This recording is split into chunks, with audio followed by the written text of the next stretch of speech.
Mivavaka fiamenana, mivavaka fiamenana. Fanarana arahanao eto amin'ny andramitra izao sy ny ankilazio. Isaky ny alatsinainy hatramin'ny zoma amin'ny 7 sasany alina ora Eoropa. Mivavaka fiamenana. Iarahanao amin'ny mpanompon'Andriamanitra Radio Kolosalama mivady sy ny groupe izay maharesy. Andrenesanao toroteny sy fampahelezana. Mivavaka fiamenana. Mivavaka fiamenana. Sambatra izay volanihaino ka miaro toro mandrakariva eo am-bavahady ary miandry eo amin'ny lambaravarana. Mialoha ny fiamenana amin'ny alina ny masoko mba hisaisailako ny teninao. Mivavaka fiamenana. Mivavaka fiamenana.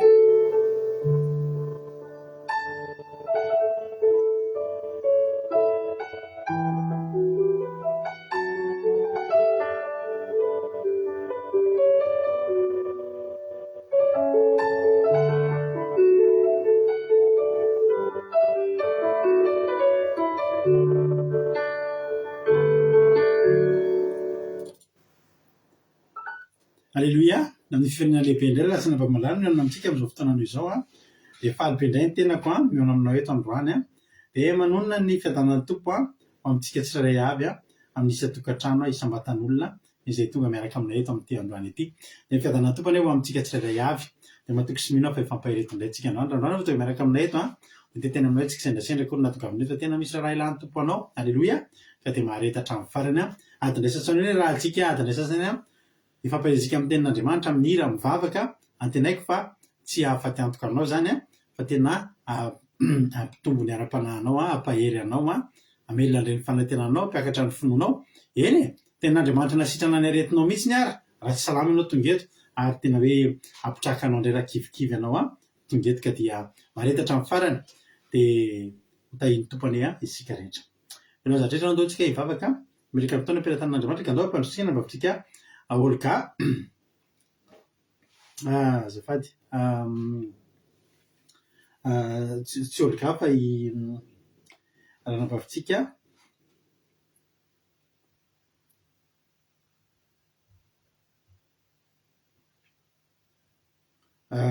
Ranoroso Ranoroso Elisabeth fa tsy Olga fa maty koa le zatra retretiko. Ranoroso Elisabeth nivavaka ho an'ny fanomboana metraka amin'ny fotoana ampilatan'Andriamanitra.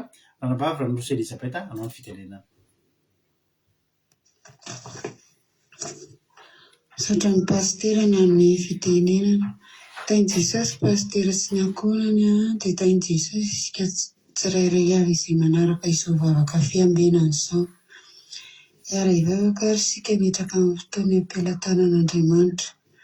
Ry Jehovan-Andriamanitra rainay be fitiavana sy be famindrapo. Ianao ilay avy indrindra, ianao ilay rainay mandrakizay.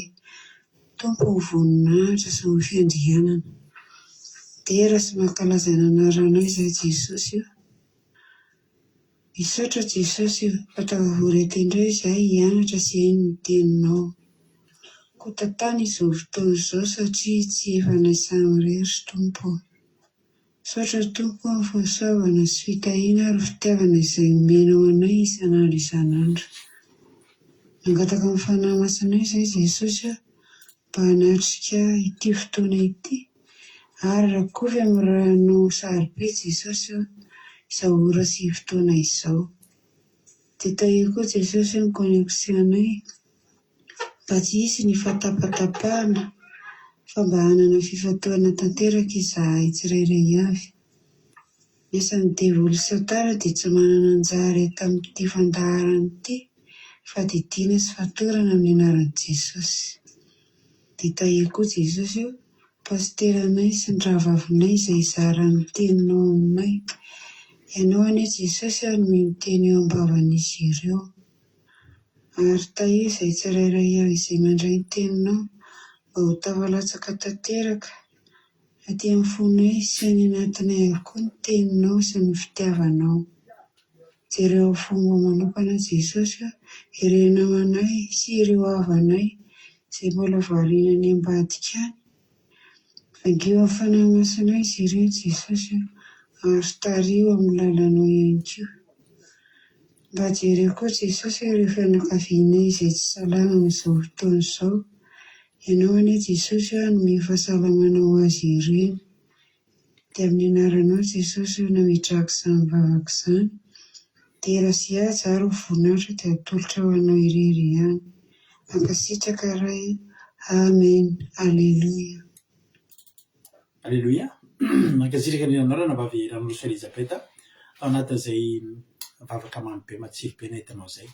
Andriamanitra manankiram-pahasalamana ny amaly fitianao dia mitombohositra sy fahasalamana hatrany dia mahereza foana amin'ny asan'ny tompo. Misaotra indrindra amin'ny fandraisana anjara dia Jesosy amaly fity dia mankasitraka hatrany. Raisoary mitsodrano amin'ny salamo fadimy amby enimpolo andininy sivy ka hatramin'ny fahatelo amby folo ny tsodranontsika androany. Salamo fa dimy amby enimpolo andininy fahasivy ka hatramin'ny fahatelo amby folo amin'ny anaran'i Jesosy raha raisinao sy nonao ty dia ho tanteraka aminao. Amin'ny anaran'i Jesosy mandray mamanga ny tany ianao ka mamando azy. Mampavokatra azy betsika ianao noho n'Andriamanitra dia hitondra drano. Mamboatra vary ho an'ny olona ianao fa izany no famboatra amin'ny tany. Mahampoka ny tany voasy ianao ka mampiravina azy. Raha ny olona mivantravandra no amontosanao azy, mitany fitsamoana ianao. Satroana voninahitra ny taona fitahinao, satroana ho voninahitra ny taona fitahinao, ary ny dianao mitete menaka. Votodrano ny fiandrasan'ondrany anefitra, ary misikina fifaliana ny avoana. Rakotr'ondry ny sa, ary voasarona vary ny loasa, mioby izy eny mihira koa. Halleluia. Mba ho enao anie izany tany vangin'Andriamanitra izany dia avanao malala. Halleluia. Amangy anao Andriamanitra dia tena ampirotsaka raha norana mivatravatra amin'ny fiainao dia avokatra. Halleluia. Dia tavoninahitra ianao dia tena hoe ho mandimandina ianao dia tena hoe ho tahin'ny tompony ianao. Halleluia. Tsy hanan-java-mahory dia ho feno fahafenoana ny fiainanao, ny fahafenoana amin'ny zavatra tsara rehetra, fahasoavana rehetra avy amin'Andriamanitra dia raisoa fa ho anao izany. Halleluia. Raiso anotsodrano izany raha vavisandolako ety tahiny Jesosy tonga soa ememana mitsokoa France Rosemina France razana Josevika ety Erikaraky France ny anamaiso Italie Elena Merinena France Erikaraky France Asina Apôstôly Madagasikara atao Jesosy mirakizay Allemagne Tsira Mboramela France Miriarandre Malala Allemagne Jesosy Mpandresy Madagasikara Kekenandrena Solo Madagasikara Artisanandre Madagasikara France Kotanela Belgique Claude Rasaka France Itoto Noeline France Yama Koweïti Azana Monique Dubai Jessica Patici France Bersava Koweït Rantandrena Marisalina Madagasikara Irial Benza France Azana Monique Dubai Angelina Rodriguez Arabie Saoudite Alléluia Tahiny Jesosy Kotanela Belgique Lovitina France Rosemina France Antonia Suzelle Suisse Mampionina France Angelina Rodriguez mateneko teo tonga soa daholo isika rehetra Teli Bertolo bonsoir dia tahiny tompo daholo isika rehetraretra mahita hatramin'ny farany daholo mahafinaritra mahita anareo inona ny fahasoavan'Andriamanitra niseo tamin'ny fiainanareo androany. Za ty lavana dia tena sorafan'Andriamanitra mihitsy ny ositry ny fahita-pitia izay ahosiny anaty isorako azy. Androany indray zaho zany zatra tokony vidiko izay zany teny amin'ny magasin. Alléluia. Dia gasy ndraiky mpivarotra tsy hoe gasy indray efa fantatro mihitsy hoe gasy mpivarotra dia ao amin'izy io mpividy zavatra matetika dia asa izay nahazo azy indray androany dia netana ny vidiko indray mandana ao izy izy. Otrina ho no compte dana eto masoava. Alléluia. Marina aveo zany marina zany ndana izy izy tena misaotra jio tsy nandovola indray andro tena hoe vitavita ho azy amin'ny fiainana amin'ny fahita-pity fotsiny zany fahita-pity fotsiny zany mba tsisy hoe inona akory tsara ny tompontsika mahafinaritra be miaraka amin'i Jesosy. Ankoatr'izay moa dia nitahiny ny tontolo andro lamina tsara ny asa aman-draharaha tonga soamantsara eto indray mbola afaka maly alina saika hatratra ohatry saika narary tsy haiko izay nazao ohatry ny eka nikohaka tamin'ny alina fa voninahitry n'Andriamanitra fa tsy mikohaka indray fomba ire noho ny fahasoavan'Andriamanitra no ny amin'ny rahan'i Jesosy zany. Izay izy roa olombelona tsy haiko ny anareo inona ny azonareo izoroana vavolombelona fa ny aloha zay tonga soa ny Charline tonga soa ihany koa Someva Someva na iny tompo daholo tsika rehetrarehetra anjaranao zao mijoro vavolombelona mihavoninahitra Andriamanitra dia hitanareo mahatonga namana hijoroana vavolombelona foana isanandro satria tsisy avelako mijanona rehefa fa tena tsy maintsy za zany mitanjoko isanandro zao tsy maintsy manana hijoroana vavolombelona androany dia tena tsy maintsy misy tokoa le izy misy zavatra mahafinaritra be miseho foana alleloia dia mba manaova tahaka izany dia ho hitanao ny voninahitra Andriamanitra zao tsika manao tiry ity dia ataontsika tiry ity dia aorianany tiry ity vakina ny témoignage-nareo mialohan'ny hidirantsika amin'ny ten'Andriamanitra izay hoentin'ny ranam-bavitsika zoky tody mitondrantsika ny ten'Andriamanitra androany manoa finaritra daholo tahiny Jesosy.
Alleloia, misaotra an'Andriamanitra ny amin'ny hira tahiny tompontsika rehetrarehetra.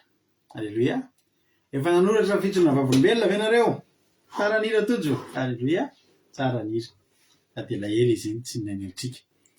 Alleloia. Androary Alleloia. Ry zako koa mahazo tsotrana fa aminareo a.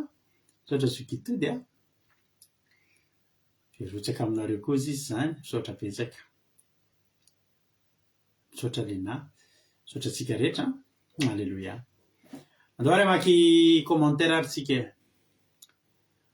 Maki témoignage. Marie-Angela Dubai na Iora Aila ranabavy mamina angénique any Koweïty. Kadaka malala France tonga soa ranabavy kadaka tonga soa izy ireo avy nandeha niala sasatra tany Madagasikara. Efa taverina soa matsara eto Madagasikara. Eto France. Alleluia. Tonga soa nareo France. Lovely Tina France.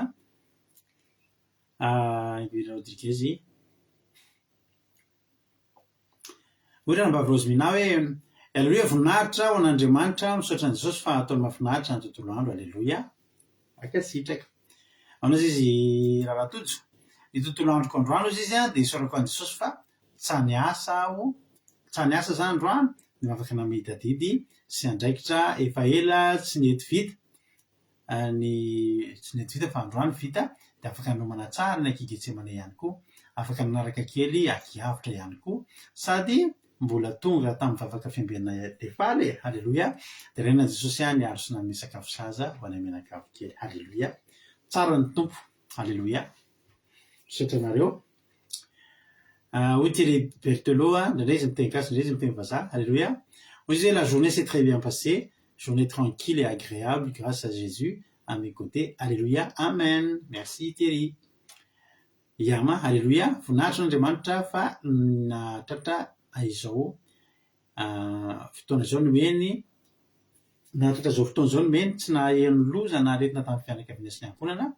Raha nirotoroto ny tontolo andro nandeha tohatra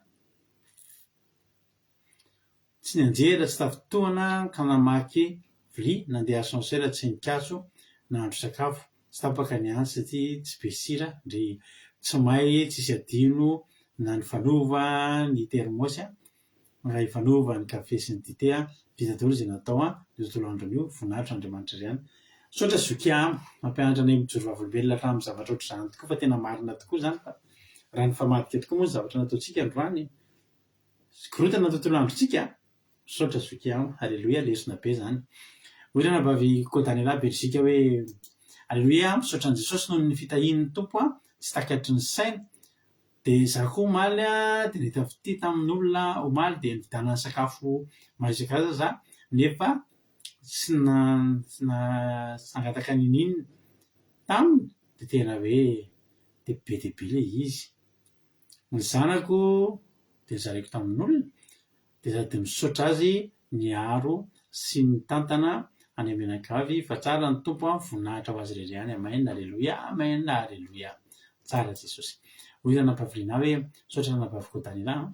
Hoy ranabavy hoe alleluia. Saorako an'Andriamanitra androany dia nanomeza ny hery sy tanjaka ahy nanao zaridaina indray tao aorian'ny asa aman-draharaha rehetra.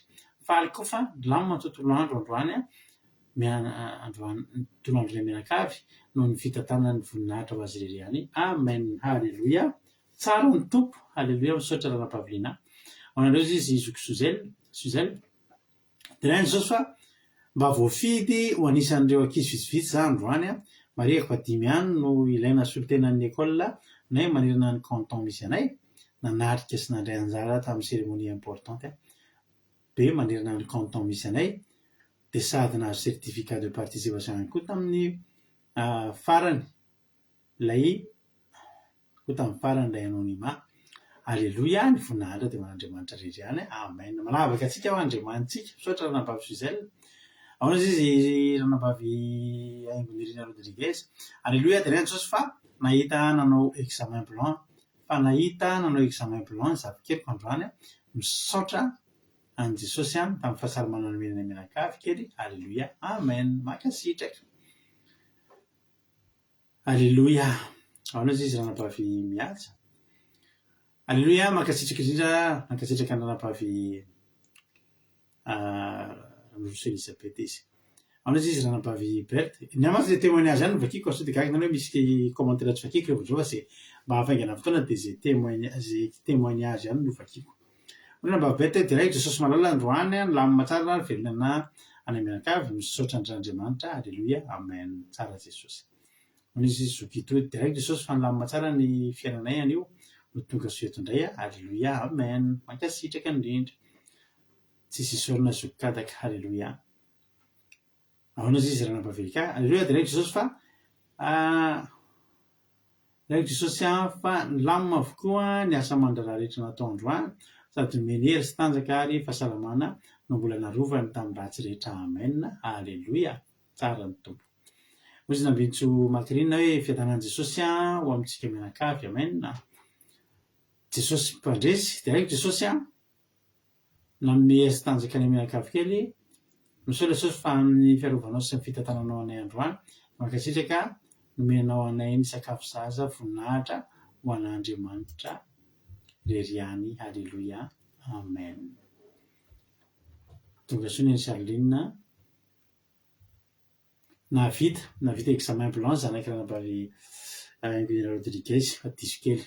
Tonga soa ihany koa Ranapavy Noro Malalaseno. Tonga soa sika rehetrarehetra. Tonga fotoana inotsika tenin'Andriamanitra. Alleluia. Fa lasa ihany mantsy fotoana ndao tsika piditra ny Ranapavitsika zokitody hitondratsika anatin'ny tenin'Andriamanitra de raha sombabolonao de makatoerina tsara fa ny antolo-teny tsika de ny antolo-teniny de hitra ny famelabelarina ihany koa isika. Tany tompo zokitody anao ny fitenenana.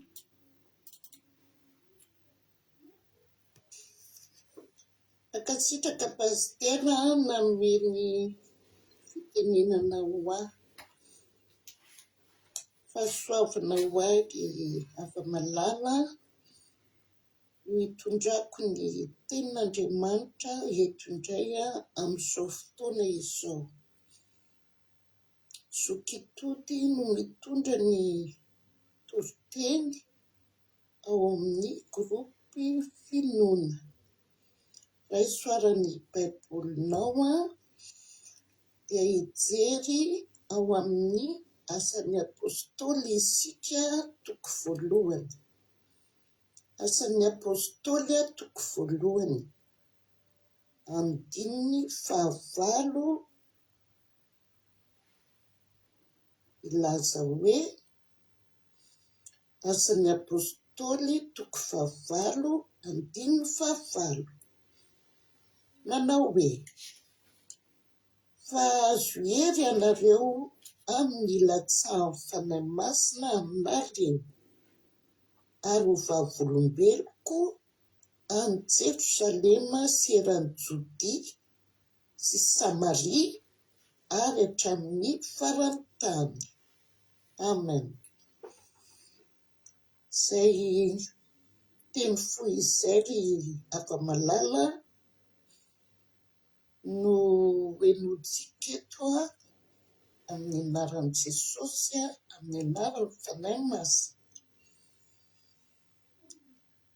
Azo hery ianareo amin'ny latsahan'ny fanahy masina. Iza no miteny izy io? I Jesosy.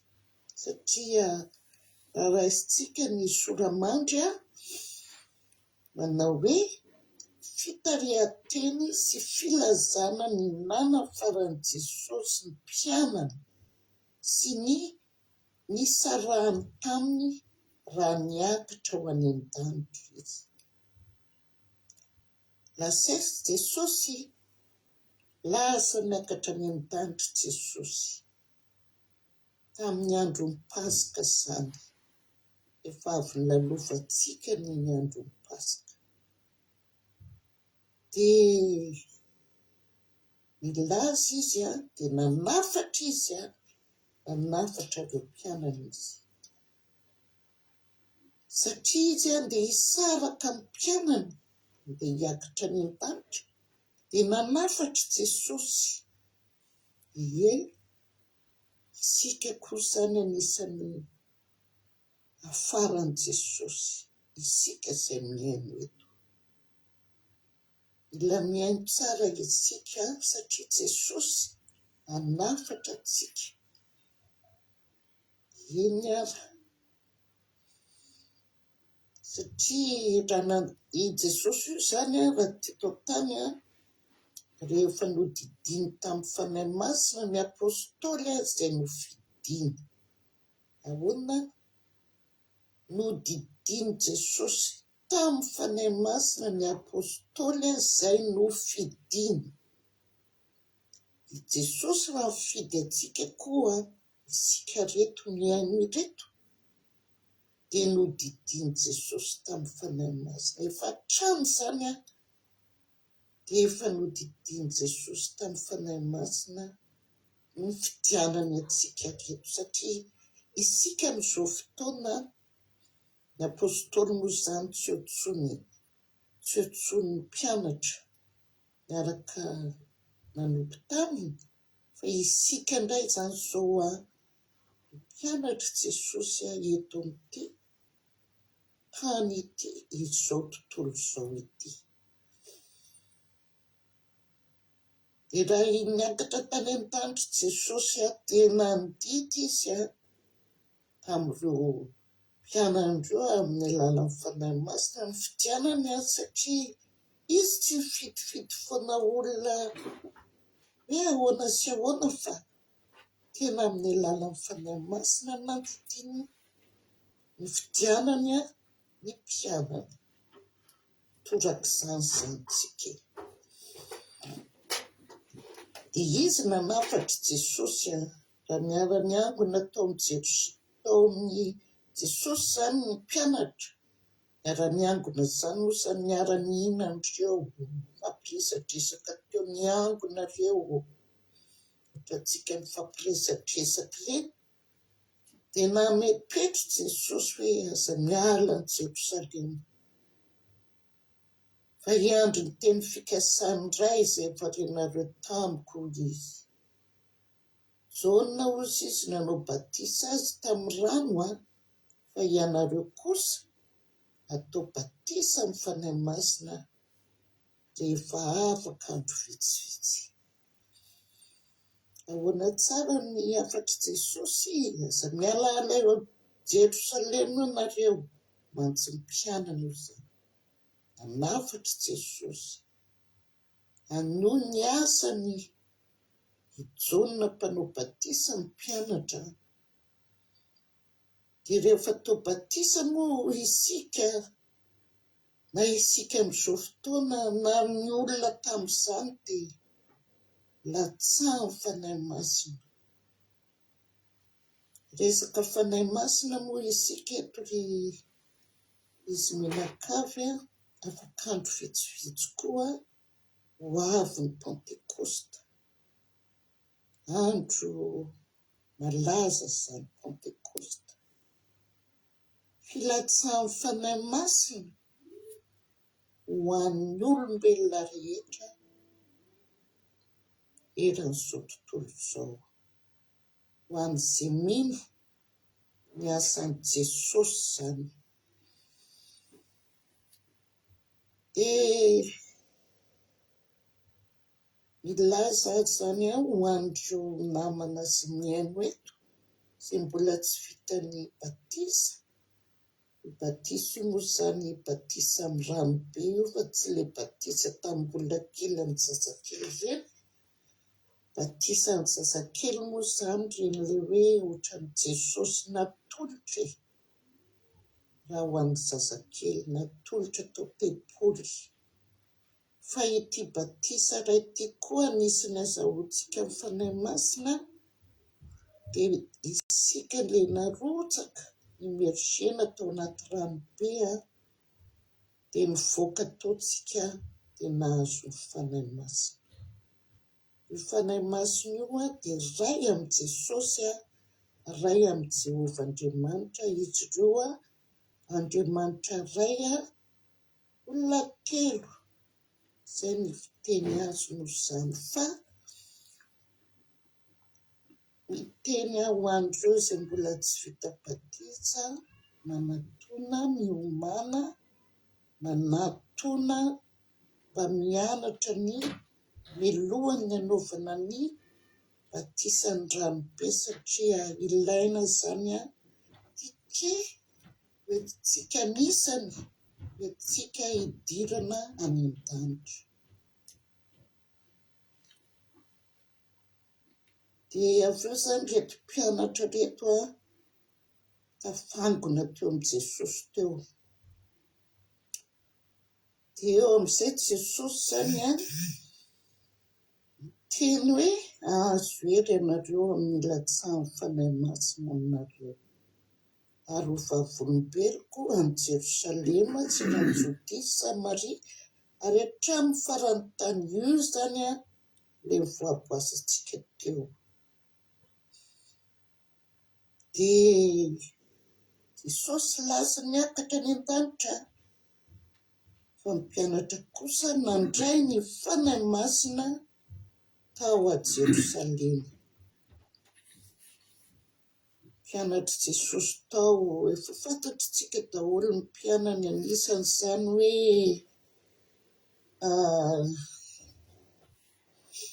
Petera, Jaona, Jakoba, Andrea, Filipo, Tomasy, Bartolomeo, Matio, Jakoba zanaky Alfeo, Simona Zelota ary Jodasy zanaky Jakoba. Tsy ireo ihany anefa fa dia ireo koa ireo rehetra ireo zany miray saina naharitra ny vavaka mba amin'ny vehivavy, misy vehivavy koa tao sy Maria renin' Jesosy ary ny ralàny. Zany hoe ilaina zany ny mivory ao a Jerosalema isika kotorak'izany dia miray saina isika. Dia maharitra mivavaka ahoana tsara hoe maharitra mivavaka izay vao tonga zany fanahy masina zany. Fa fanahy masina tsy hoe tonga ho azy fotsiny eo fa mila tena maharitra mivavaka dia mirotsaka ny fanahy masina. Fotoana fosy sisa izy menakavy dia ho avy ny Pentekosta. Samia manadidina manamasy tena isika menakavy, manaraka ny didiny lalany satria fanahy masina tsy midimiditra foana amin'ny nofo raha tsy madio tanteraka isika. Marina velona isika misy petipetina fa miezaka tena hoe manadio ny tenantsika, miara-mivavaka, mifankatia, ny saina diovina tsara, ny fo indrindraindrindra, mila madio mandray ny fanahy masina. Dia mahazo hery isika rehefa mirotsaka amintsika ilay fanahy masina satria izay hery izay izy menakavy ny tena ilaintsika eto amin'izao tany mikitotoana feno fahoriana, feno korotana izao. Mila hery isika, vao mifoy isika dia mangataka hery amin'Andriamanitra. Atoandro ny andro mila hery, hariva ny andro mila hery, hitahita hery amin'ny alalan'ny fanahy masina isan'andro. Dia ahoana kosa izy Jesosy niafatra, mila mijoro vavolombelona isika, mijoro vavolombelona amin'ny fiainantsika andavanandro satria rehefa hotsahan'ny fanahy masina isika dia mahazo hery dia misy fiovana eo amin'ny fiainantsika. Dia mila hijoroantsika vavolombelona izany dia raha teo amin'ny fiainako izao dia mijoro vavolombelona kely hoe raha tsy nandray an'i Jesosy dia tsy nahefa inona raha tsy nandray fanahy masina tsy nahavita inona ka mino rizy menakavy fa isika rehetrareto dia mandraisa ny fanahy masina amin'ny alalan'i Jesosy Kristy satria avy amin'ny alalany raha izy andeha hiakatra anie no nazahoan'ny mpianatra fanahy masina. Izay teny kely izay asa raha mba misy voalainareo ampaherezako anareo satria ho avy ny Pentecoste atsy ho atsy dia mahereza daholo mpiara-miazakazaka amiko tiantsika Jesosy, tiantsika ny fanahy masina dia ny voninahitra ho averintsika ho azy rery any. Alleluia, amen. Alleluia, mankasitraka ny anarana vavy tody zoky tody tamin'ny toriteny izay noentanao izay fa tena mahafinaritra be sady mampahery. Dia Jesosy malofitra ianao dia mitombosi sy fahasoavana hatrany mahereza foana amin'ny asan'ny tompo ranavavy itody. Alleluia. Dia misaotra antsika koa mampahery azy fa mampahery andry zareo ny fankasitrahana izay ataonareo dia mampahery andry zareo. Alleluia, androso foana dia tahiny tompontsika rehetra. Izay mbola sy narabaiko aloha dia arabaiko mialohan'ny anomboantsika ny famirabelarana. Hortensine Koety,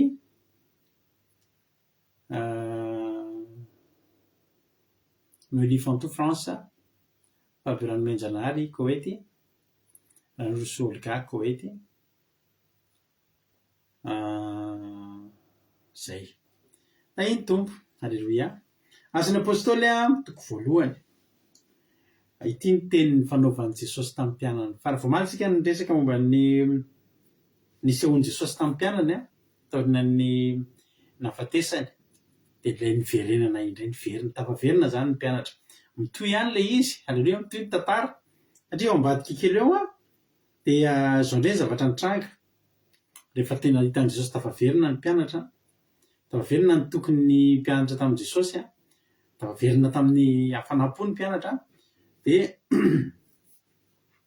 niangona indray zareo nefa ankehitriny andininy fahaefatra. Asan'ny apôstôly toko fahaefatra.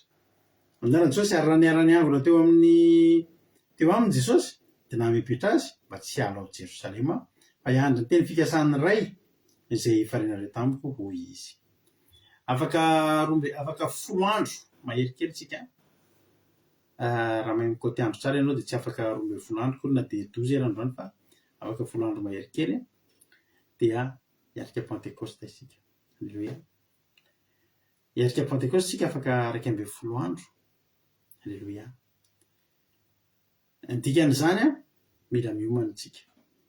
Raha te handray fanahy masina ianao Pentecoste dia zao ianao dia efa miomana fa tsy hoe Pentecoste maraina akory. Fa zao ianao dia efa miomana.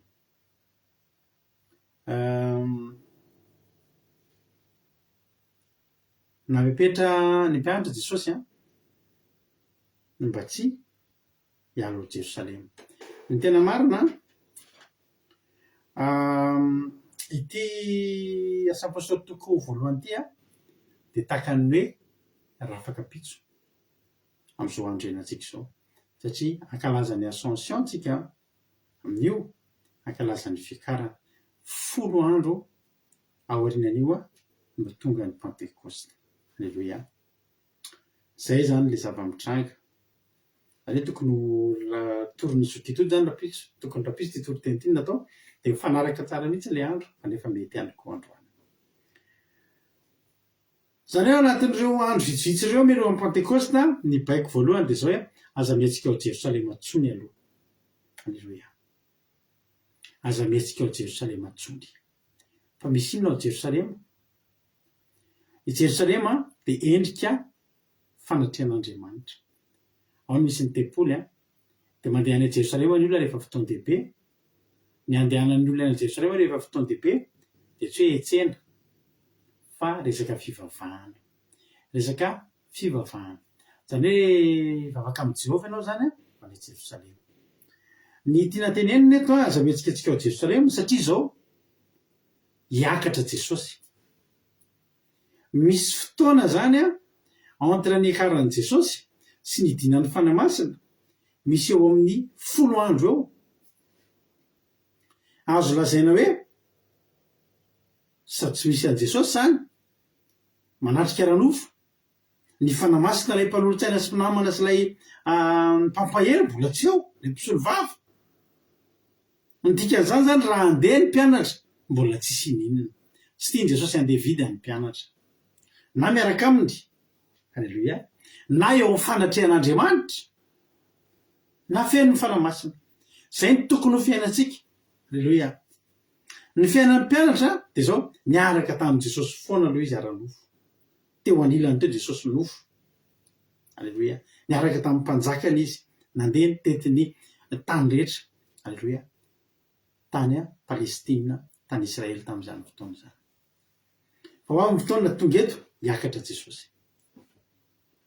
Ny fanahy masina nefa mbola afaka 10 andro vao tonga.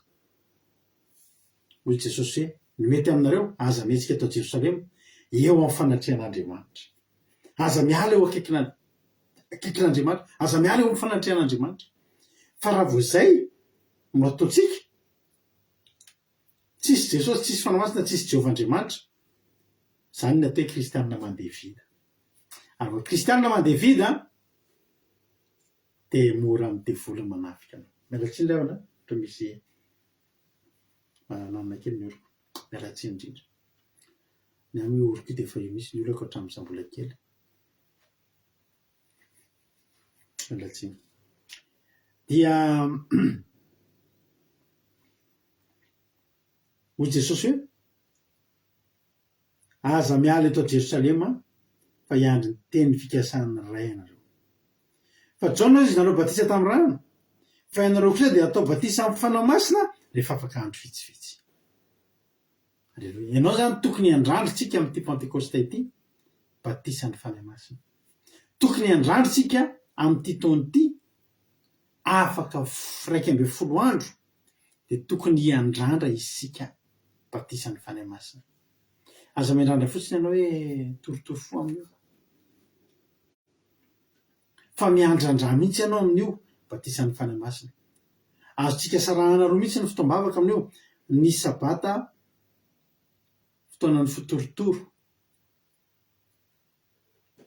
ny Pentecoste ny alahady tena tonga dia batisan'ny fanahy masina. Tsisy toroteny amin'ny Pentecoste fa vavaka no andanitsika ny fotoanantsika, vavaka ny tena ibahana be mihitsy zany ao anatin'ny Pentecoste, takany Pentecoste atsika isan-taona.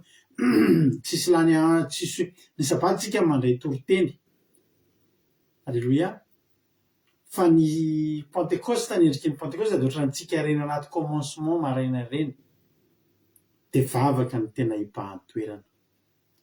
Ary raha mino ianao, raha mangetaeta ianao, raha tsy etsiketsika eo Jerosalema ianao fa hiandry ny fanahy masina, hiandry ny batisan'ny fanahy masina ao anatin'ny fanatrehan'Andriamanitra, nazaka teny zokidodo anatin'ny fahadiovana ara-panahy, ao anatin'ny fahamasinana ara-panahy, ao anatin'ny etaetan'Andriamanitra, dia ho vita batisan'ny fanahy masina ianao amin'ny herin'ny alahady izao. Alleloia. 24 mai ny Pentecoste atsika. Andiny fahenina. Koa izay tafangana teo dia nanontany azy hoe tompoko, amin'izao fa nampodinao ny fanjakana ao amin'ny Israely? Teto zany dia nanontany ny mpianatra hoe nahita ny Jesosy niakatra ny mpianatra dia nieritreritra fa tapitra ny fiainana, tapitra koa ny asan'ny zareo satria Jesosy rehefa lasa niakatra Jesosy congé amin'izay ny mpianatra, vita ny asa, tapitra ny ministera, tsy izay. Hoy Jesosy izy tamin'ireo izy ireo mpianatra, tompoko, amin'izao fa nampodinao ny fanjakana amin'ny Israely? Raha tokony hamaly ny fanontanian'ny mpianatra Jesosy hoe roviana, satria izay ny valiteniny andrasan'ny mpianatra. Ohatran'ireny mitendry mpianatra vita zany ny amintsika azy lava dia miandry fitsika roviana Jesosy, roviana roviantsika ny ainga, efa mananontany rehefa vita kosa ny asa. kahatra rehetrarehetra vita ny asa eto amin'ity tany ity. Zao no tenenin' Jesosy. Raha nanantany zareo hoe tompoko amin'izao va ny ampidinao ny fanjakanao amin'ny Israely? Nandiny vavitra fa io koa sisy taminy zafady io koa sisy taminy tsy anareo ny alalan'ny andro na ny fotoana izay vantonen'ny ray amin'ny fahefany ihany. Tsy nareo ny alalan'izany. Fa tonga dia nitoy izany andiny fahavalo fa azo hery ianareo amin'ny ilatsahan'ny fanamasina aminareo ary ho vavolombeloko any Jerosalema sy serana Jodisy Samaria ary hatrany amin'ny farany. Vinany tonga amin'ny farany zao efa farany ve zao? Nareo areo Jesosy vao azo hery. Alleloia. Inona zany ny hevitra zany rehefa namarana? Jesosy hiakatra. Tsy vita akory ny asa. Fa ny tena marina manomboka ny asa. Anomboka ny asa. Eo ny anomboka ny fitoriana filazantsara. Alleloia. Eo ny anomboka ny fitoriana filazantsara. Teo amin'ilay niakaran'i Jesosy ke mipianatra rehetrarehetra vita zany ny asantsika. Eo ny manomboka. Alleloia. Eo ny manomboka. Azo hery ianareo amin'ny ilatsahan'ny fanamasina aminareo ary ho vavolombeloko any Jerosalema sy eraky Jodia sy Samaria eny hatrany am-paran'ny tany. Dia teo moa niakatra Jesosy. Ary rehefa zany, rehefa nazany Jesosy dia nakarina izy raha mbola nijery ary rehefa nazany Jesosy dia nakarina izy raha mbola nijery izy ireo ary nisy rahona nitondra azy ka tsy hitany masony itsony izy. Ary raha mbola nandinika ny lanitra tamin'ny ireo tamin'ny nandehanan'i Jesosy, indreo nisy roalahy teo anilany akanjo fotsy nanao tamin'ny hoe lehilahy Galiliana, nahoana no mijanona eto mijery ny lanitra nareo? Iny Jesosy nampakarina niala taminareo io ho any an-danitra iny dia mbola ho avy tahaka ny nahitanareo azy niakatra ho any an-danitra. Tonga dia teo eo andiny 12 dia niverina tany Jerosalema mpianatra rehefa avy teo amin'ny tendrombohitra atao hoe Oliva izay akaikin'ny Jerosalema araka izay mety ale amin'ny sabata. Alleluia.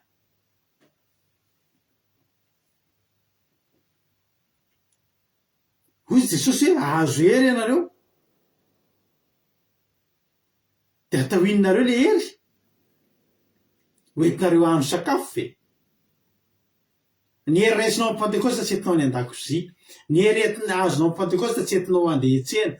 Ny hery azonao amin'ny Pentekosta tsy entinao handeha brokante. Ny hery azonao amin'ny Pentekosta tsy entinao handeha hijery fampisehoana fiarakodia. Fa ny hery azonao amin'ny Pentekosta hoentinao aiza kay? Hoentinao ho vavolombelona. Halleluia. Après Pentekosta zany ny mpianatra dia lasa vavolombelona. Inona moa zany vavolombelona? Teotsika ny joro vavolombelona. Inona moa tika zany hoe mijoro vavolombelona? Raha teotsika vavolombelona, inona zany le vavolombelona? Nisy accident dia zao ny antanin'ny polisy voalohany. Iza ny vavolombelona? Iza ny vavolombelona le accident teo? Iza ny teo ka nahita an'izany? Afaka hita tara.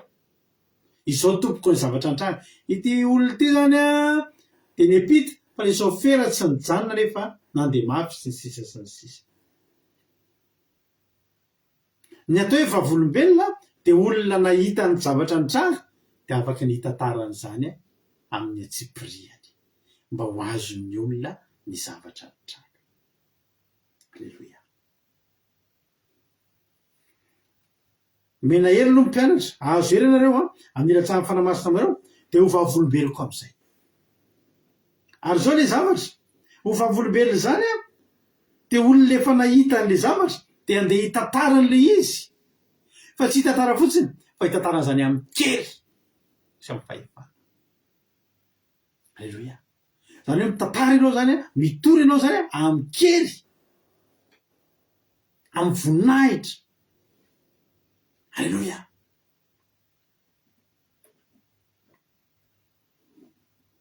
Hatramin'izay izy niaina an'le zavatra dia niainan'i Jesosy.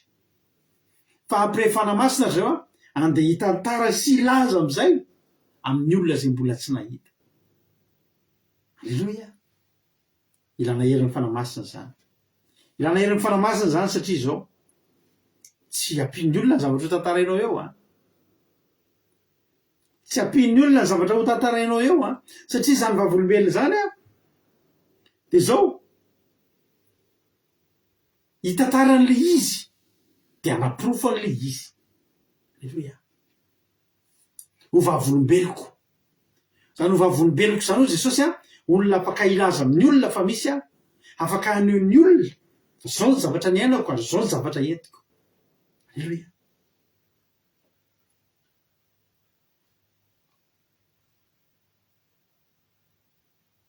tsy possible mihitsy ianao vavolombelona raha mifanohatra amin'ny zavatra torian' Jesosy sy ny zavatra imazy apetraky Jesosy ny imazinao ohatra hoe andeha tory filazantsara zany ianao de mandotoina am'le olona ianao toisiny hoe teo reraka be misy a voakelo zao ty reraka be misy a fa ahoana ianao ty patera itory kely filazantsara aminareo tena marary asa reraka be misy sa tena na io ma tsy manana ninina misy zao tena fa misakafo kely am'zao tena tena loatsika be misy ny fiainako maneho an' Jesosy fe zao zany mba hitory fanasitrana kely aminareo fa ifanafody kely aminareo fa itory nefa no itory falansitrana vavolombelona zany a nahita ary ho vavolombelon'i Jesosy zany a mahita anao ny olona de mahita an' Jesosy hitory ianao a de mitory an' Jesosy de manam-pirofo ianao mahita anao ny olona de ohatra mahita an' Jesosy miaina ny zavatra tantarainao ny olona de miaina ny fisian' Jesosy aleloia zao le avana malala tsy maintsy fenona heran'ny fanamasina aloha mpianatra satria maninona satria iainga avy eo amin'ny mpianatra am'izay iainga avy eo amin'ny mpianatra feno fanamasina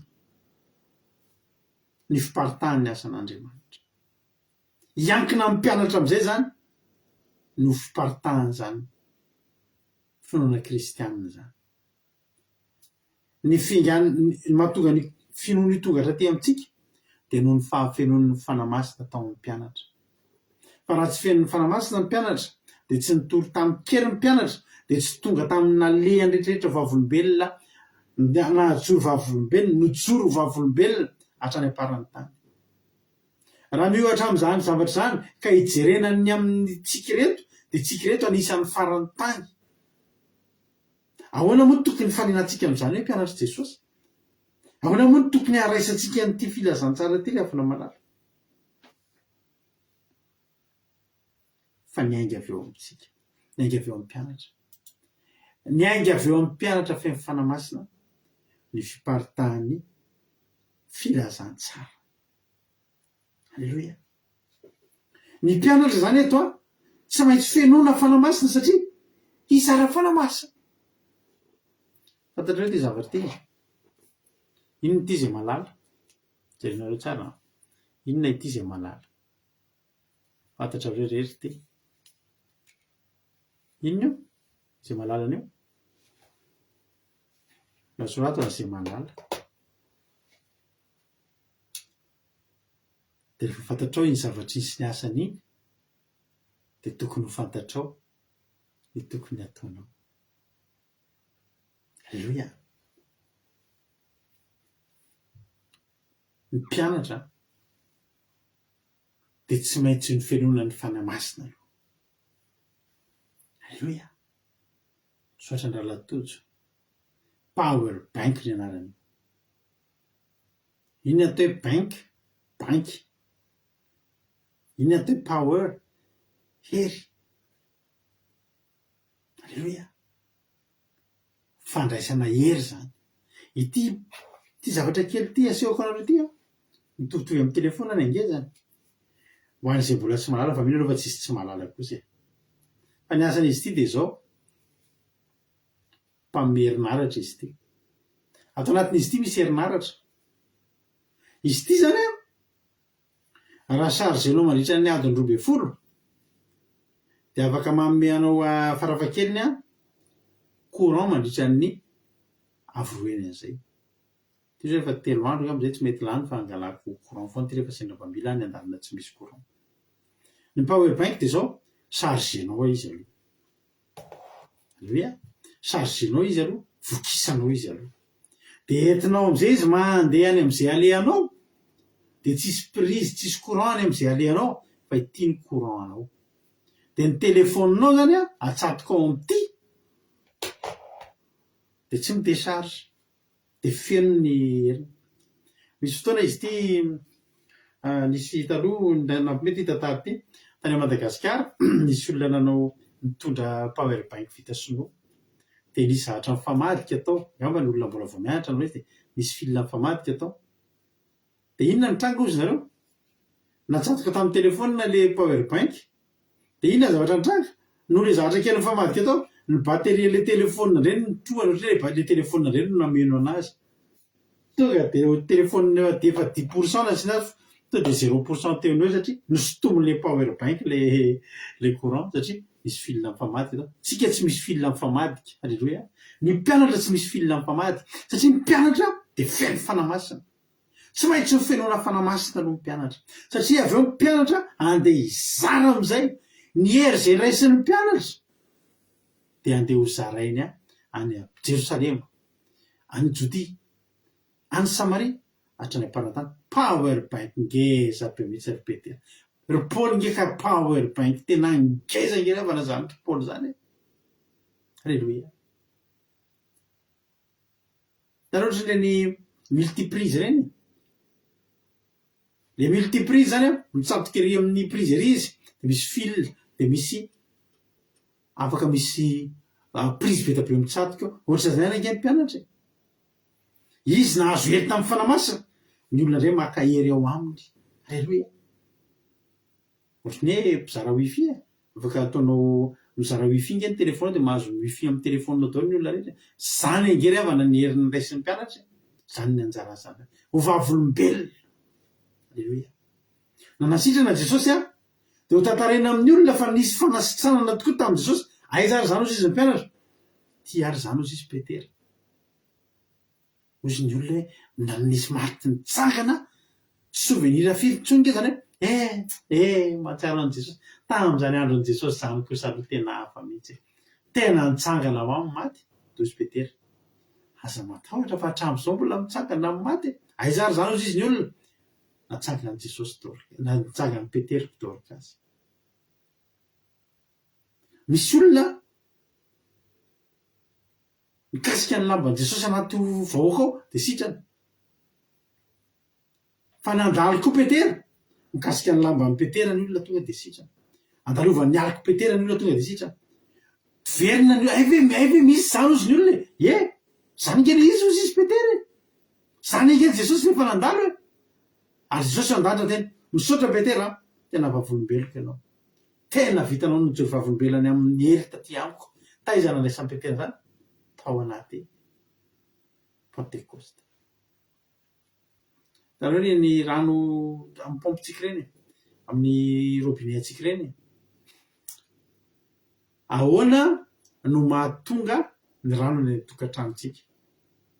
Miainga avy any alavitra any tuyau efa ohatry zao ny angezan'ny tuyau fantsona mitondra an'ireny rano reny. Miainga any ambany tany any misy tuyau efa ohatry zao mitondra rano ary tena misy pression be mihitsy izy io. De iny am'izay no mizarazara tsikelikely mandeha tonga hatrany tokantrano de misy pression hatrany tokantranotsika. Matanjaka be mihitsy ny le tuyau sady ngeza. Ny anjara asan'ny mpianatra ny anosika ny fahasoavan'Andriamanitra io ho tonga hatrany anatin'ny tokantranon'ny olona tsirairay avy.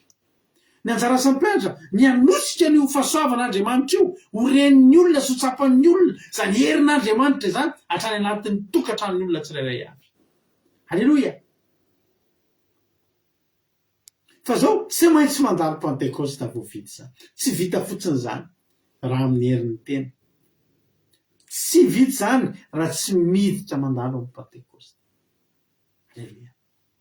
Ry havana malala, aza manontany ianao androany Roviana ny farandro. Jesosy tsy namaly an'izany. Zao ny tenenin' Jesosy, Roviana Jesosy ny farandro. Azo hery ianareo amin'ny latsahan'ny fanamasina aminareo de ho vavolombeloko nareo. Alleluia. tsy fotoana fanontania zany zao hoe ho avy ny farany roviana ny farany fa zao ndao iainga. Alleloia. ndao hitory. Tsy ahoantsika zany natapitra rapitso izy ty, natapitra ravakapitso, natapitra afaka 10 taona na afaka 50 taona, fa ny anjarantsika ndao raisina ny fanamasina pentecoste dia ndao hitory ny tenin'Andriamanitra mikery. Halleloia. Fa zany nandrahantsika. Halleloia. Ny ainga avy teo amin'ny mpianatra feno fanamasina zao tonga ty amintsika zao. Dia mba raisinao nge hoe isika ndray koa mba handray herin'ny fanamasina koa tsika amin'ny pentecoste dia itsika ndray koa mbola hitory. Maromaro ihany a. Ahita olona, misy olona zany ahita ina moa ahita marary sitrana, ahita mety ahita maty mitsangana mihitsy ary raha mitombo ny finotsika. Halleloia. Zareo efa namalala mba mieritreritra an'izao zavatra zao hoe Jesosy raha mba mandra-piavinao eny amin'ny rahalanitra mba indray mandeha eo amin'ny fiainana ity rahadorakody salama kely ity mba hanangana amin'ny maty indrindra. Halleloia. Ahoana moa tsy aposibla an'izany? Handray herintsika amin'ny pentecoste. Halleloia.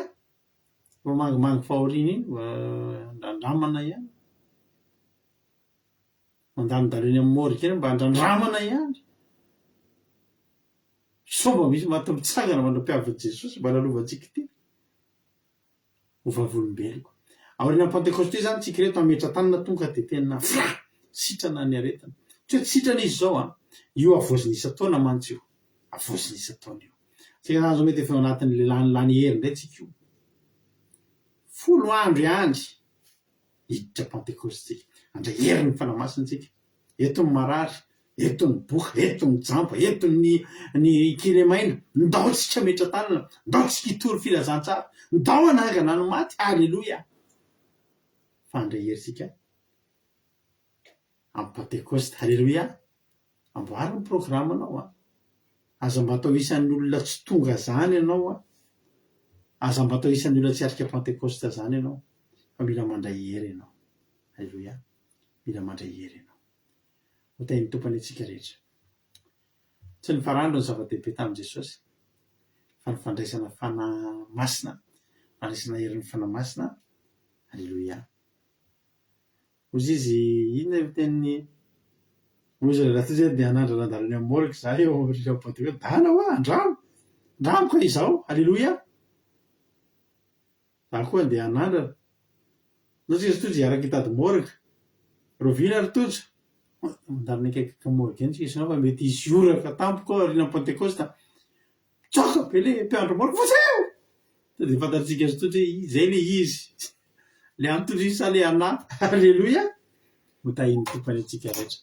Hotanteraka aminao ane zany tojo azay mba irin'ny fonao. Amen. Ndao tsika izara fahatsapana. Ino ny anarako rado akiradio? Inona no nakasika anao?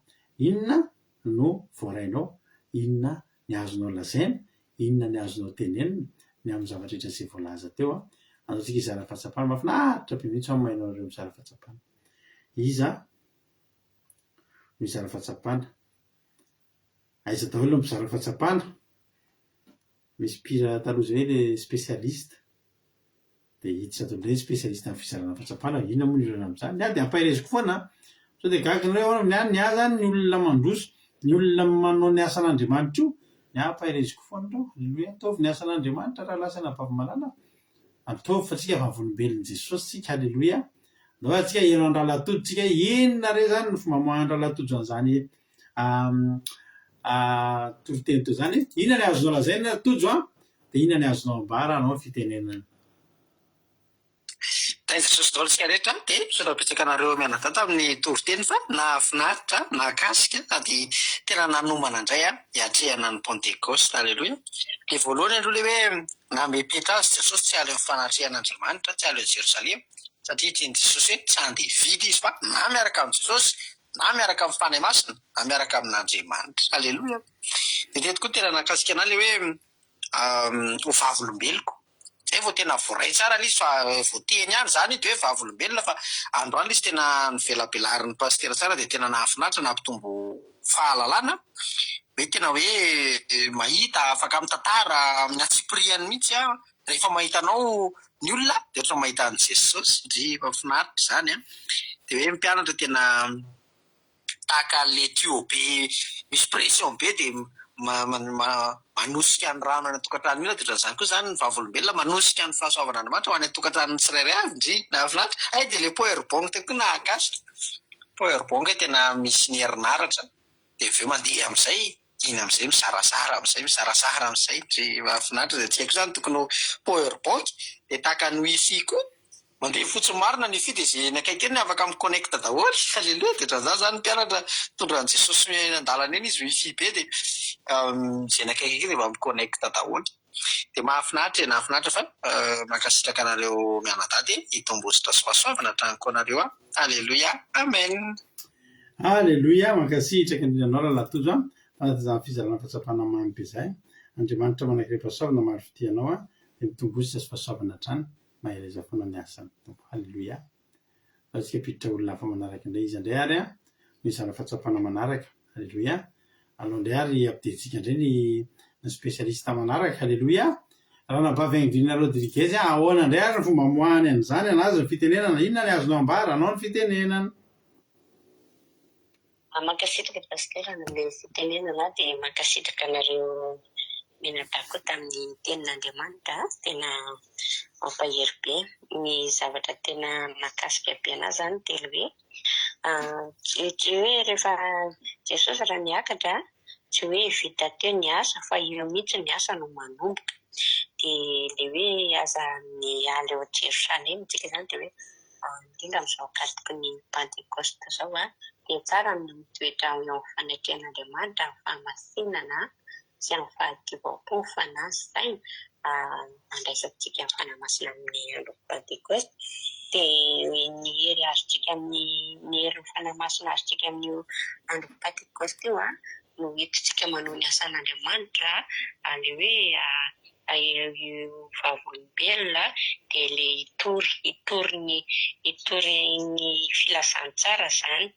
dia manaraka koa le hoe ny hery fanamasina andraisan'ny mpianatra tamin'io andro Pentecoste io a no mbola nahatonga ny fitoriana filazantsara ny paritaka dia mbola hatramin'izao iainantsika zao a dia tsika koa zany a rehefa avy mandray ny hery dia tsy tokony an-tany koa tsika zany hoe faroviana ny farany fa andeo fotsiny aloha andray ny hery fanahy masina dia andeo hanao ny asan'Andriamanitra andeo hitory andeo hanao vavolombelona ilaza ny hoe hitory amin'i Jesosy dia rehefa mitory koa tsika dia mba hitan'ny olona hoe ety amintsika Jesosy na amin'ny asa izay ataony amin'ny rehetrarehetra mihitsy zany dia mitory an'i Jesosy daholo ny hetsika rehetra izay ataontsika dia ny ahafahantsika manao an'izay nefany a dia ny amin'ny hery fanahy masina izay raisitsika amin'ny andro Pentecoste dia zava-dehibe mihitsy zany a ny fanatrehana zany Pentecoste zany satria dia hery hoentina mandritra ny taona mihitsy koa io a no raisitsika ao anatiny dia izay ny tena nakasika ana pastera dia mankasitraka indrindra in Jesosy amen halleluja be a mankasitraka indrindra anao raha nampavy aingodrina Rodriguez tao anatin'izay fizarana fahatsapana mamy be zay Andriamanitra manakire fahasoavana ny maro fitianao a dia mitombositra sy fahasoavana trano dia mahereza foana amin'ny asany tompo mamy be mihitsy ny fizarana fahatsapana anareo a dia Jesosy ane a hamaly fity halleluja atsika henohira anankiray tsika dia hivavaka avy hatranintsika aorianan'izany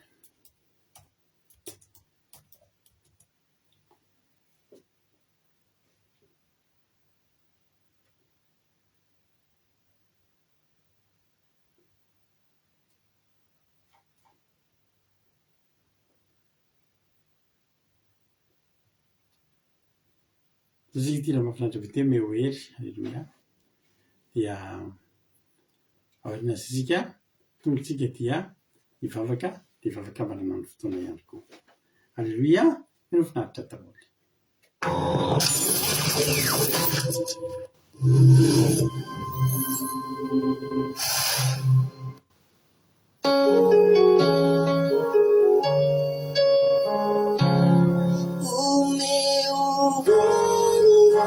Hello, yes or no?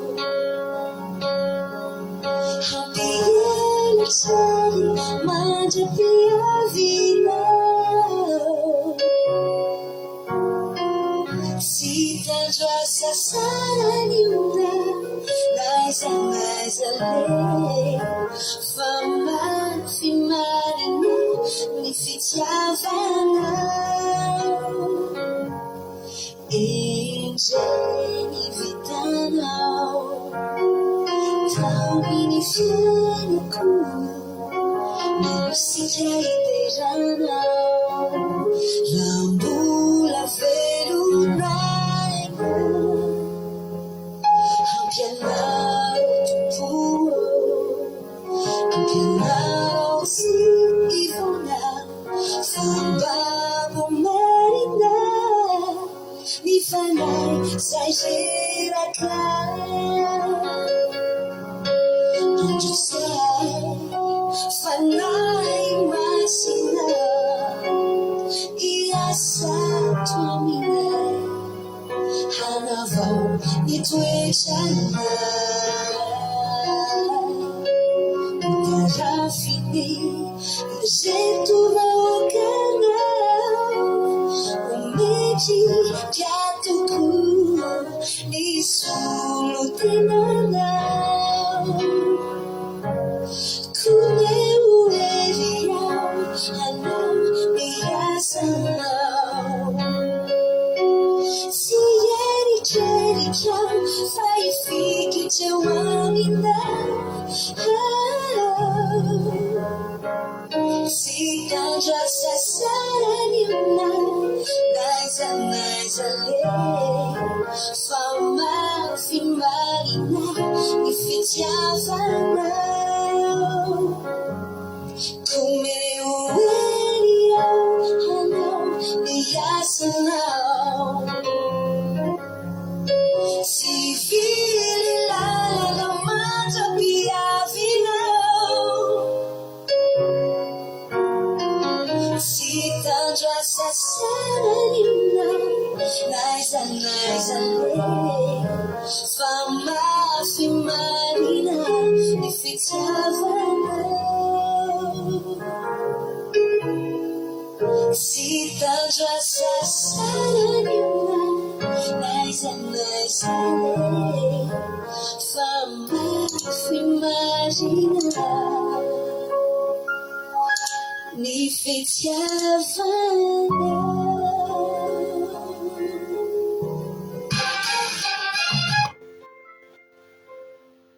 Halleluia. Mbola tsy mitsaratra ny misaotra anao zay Jesosy malalany amin'ny fahatanterana fotoana teto androany misaotra anao zay satria lehibe tokoa ny fitiavanao lehibe tokoa ny famindraponao ary dia misaotra anao zay Jesosy satria tena novimbinanao tena notantaninao dia tena hoe nitantaninao vita sy totosa somatsara Jesosy ny fotoananay teto androany. Halleluia. Misaotra anao zahay dia miteranao zahay ny voninahitra ny atolotra eo anao hatramin'izay ka ho mandrakizay Jesosy malalo tsy naveranao voelingelin'ny devoly sy satana ny fotoana teto androany fa ianao nanapaka feny teto dia izany teny izany mba hanapaka ty anatiny tsirairay avy mba tena amoa avy zato eny ary tsy manapatapelina ty anatinay ary amin'izao fimanana amin'ny Pentecoste zao dia terizo zay mba tsy hiala ao Jerosalema ary ianao efa nomana sady ny fanahinao masina Jehovah'Andriamanitra ao an-danitra mba hidina maingy anay amin'ny toerana izay misy anay amin'izany andro Pentecoste zany.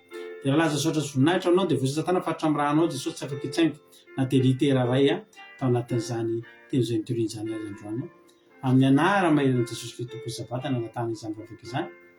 Halleluia. Amen. Isika fitenena ranabavitsika Ainglina Rodriguez amin'izao fotoana izao hivavaka ho amin'ny firenena. Ranabavy Aingo Nerina anao fitenenana.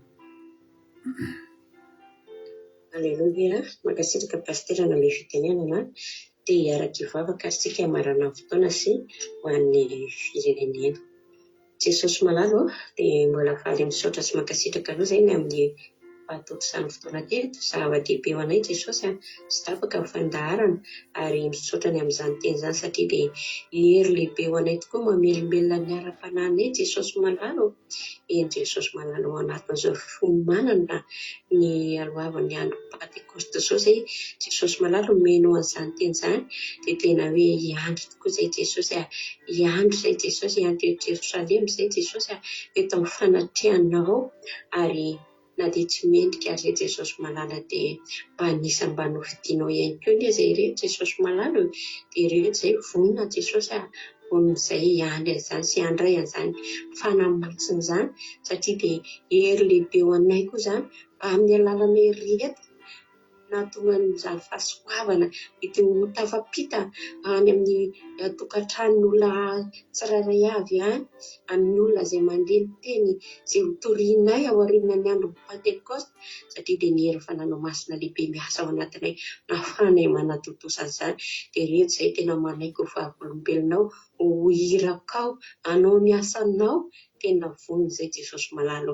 amin'ny fonay fiantikavana mihitsy no hanekenay izany sy handraisanay tsany fananao masina izany ka raha mbola misy zavatra tsy metimety indrindra no amin'ny toeram-pona io Jesosy malalo dia mangataka ny rahanao izay anadio fofana ny sainay tsirairay avy mba hahatonga izany fanahy masina izany tena hoe ahazo laka hitoetra hiorona ao anatinay ao anatin'ny fonay io indrindra dia mba tena hoe vorony hafatra ao mandehandeha ihany izay Jesosy dia rehefa mitomborony aminao izay dia mba tena hoe amin'ny asa amin'ny teny ataonay dia mba ianao no hitan'ny olona ety aminay raha mijery anay ny olona dia ankehitriny Jesosy malalo dia tena mivavaka ho an'io firenena io izay Jesosy malalo tena mba maniry mihitsy koa izay Jesosy malalo ny hanjakana fanahy masinao amin'ny firenena io satria tsapa ary hita fa dia mbola hanjakany ny aizana ny firenenay hanjakany fanahy ratsy Jesosy ka izany mahatonga ny firenena io toa ohatrany hoe tsy mahita mangirana satria dia mbola manjaka ny fahamasinana dia ao anatin'izao andro Pentecoste Jesosy dia mba mangataka izay hoe arotsay amin'ny firenena io ho amin'ny sambatan'olona ho amin'ny isa-tokantrano ary indrindra ho an'ny mpanomponao ireo izay nofidinao indrindra Jesosy dia mba hisy fahazavanany hanazavany firenena io dia mifanampanazava avy aminao Jesosy tompony sabata dia mametraka izany firenena izany eo am-pelantananao ary manatena izay Jesosy mbola ho avy ny fotoana mbola hofahan'ny firenena io rehefa ianao miditra jetra ny firenena io ary tsy kivy izay hitondram-bavaka mandrakariva satria dia Andriamanitra mihaino vavaka ianao ary andrasanay na dia mitarejetra izay ianao Jesosy dia mbola ho avy ny fotoana hofahan'ny firenena io dia misaotrany amin'izany teny izany anizaniza nandeha izany Jesosy malalo dia tena hoe handray izy izany ao am-pony tsirairay avy dia saintsainy ao anatiny na dia ny anaty toromasinay lalina ny ary dia ao anaty fiomanana tanteraka izay izao tsy hanao varivariana na hanao tandrevaka mba hahatonga anay tena handray amin'ny fahavelona dia misaotra Jesosy eo mankasitraka tamin'ny fanaitrenao teo izay rehetra nataonay teo tena nataonay voninahitra ny anaranao irery ihany dia amin'ny anaran'i Jesosy tompony sabata no anaovana izao vavaka izao aleloia amen. Aleloia mankasitraka indrindra mba vaingodina Rodriguez anatin'izay vavaka mampipenetinao izay Andriamanitra manana pasaovana any amin'ny fidianao dia mitombositra sy pasaovana hatrany mahireza foana amin'ny asana tompo Jesosy amaly fity dia misaotra betsika ihany koa ny zokitody tamin'ny toriteny dia misaotra ny rahambavy Elizabeta tamin'ny vavaka fanombohana dia misaotra nareo rehetra ihany koa izay zara fahatsapana sy anareo izay nanao commentaire sy nanao traduction tamin'ny teny frantsay Jesosy amaly fity anareo nareo rehetra izay tonga teto koa niaraka taminay Jesosy amaly fity anareo dia mitombositra sy pasaovana hatrany dia mahireza foana amin'ny asana tompo raha mbola sika mirandra Jesosy ka tany tompo venana soa matsatsy rapisorentsika dia efa eo aneto amin'ny sivy sasany takamazatra any manavataka izany ianao afaka mihaino onjam-peo akiradio ianao misy toteny saky ny adiny telo amin'ny 7:7 amin'ny 7:7